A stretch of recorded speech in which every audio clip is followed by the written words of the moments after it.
Estados Unidos, Grã-Bretanha e Canadá aplicaram novas sanções contra o Irã na última semana por conta do fornecimento de drones à Rússia. As novas restrições não estão desconectadas da recente tensão entre Irã e Israel e simbolizam um contexto geopolítico mais amplo. Os ataques de drones e mísseis iranianos contra Israel no último dia 14 de abril foram uma resposta a uma ação israelense ao consulado iraniano em Damasco, na Síria. Vários conselheiros militares do Irã acabaram mortos.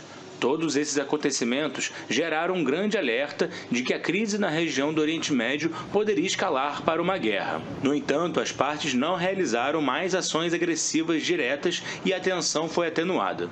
O processo teve mediação diplomática, tanto dos Estados Unidos quanto da Rússia, para não agravar a situação. We're committed to Israel's security. We're also committed to de-escalating, to trying to bring this tension to a close. Были телефонные контакты между руководством России и Ирана, нашими представителями и израильтянами, и мы очень четко зафиксировали в этих разговорах и передали израильтянам, что Иран не хочет escalasse.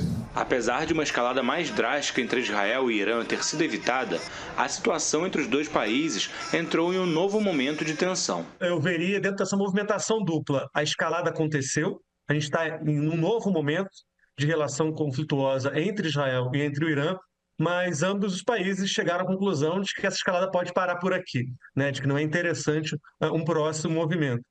Agora, o que eu sempre reforço é que conflitos armados não são ciências exatas. A gente pode imaginar que as lideranças nesse momento não têm interesse em uma escalada maior, em um conflito aberto entre Israel e o Irã, mas a gente está falando de conflitos que podem escalonar aí dependendo de um cálculo errado. A tensão no Oriente Médio se insere em um contexto geopolítico em que, por um lado, Israel tem amplo apoio do Ocidente, sobretudo dos Estados Unidos, e, por outro, o Irã vem alimentando importantes parcerias na cooperação com a Rússia e com a China. O outro grande aliado é a Rússia. A Rússia, desde que a gente teve o início das ações na Ucrânia, ela teve que reformatar a maneira como vende, por exemplo, o seu gás e petróleo. O Irã entra como um elemento-chave nesse contexto russo, na medida em que Moscou vem inaugurando plataformas novas para escoar esse gás e esse petróleo pelo Irã em direção à Índia. Então, o Irã aparece como uma estrutura geopolítica alternativa para uma Rússia que agora tem que encontrar, de certa forma, novos vendedores, né, novos compradores, na verdade, dos seus produtos. Vale lembrar que o Irã é um dos países que recentemente se juntaram ao grupo dos BRICS, originalmente formado por Brasil, Rússia, Índia, China e África do Sul. Assim, a Rússia enxerga o Irã como um importante parceiro em uma aliança do Sul global como contestação à hegemonia do Ocidente no cenário internacional. Me parece que o conflito entre o Irã e Israel materializa, de certa forma, um novo momento internacional.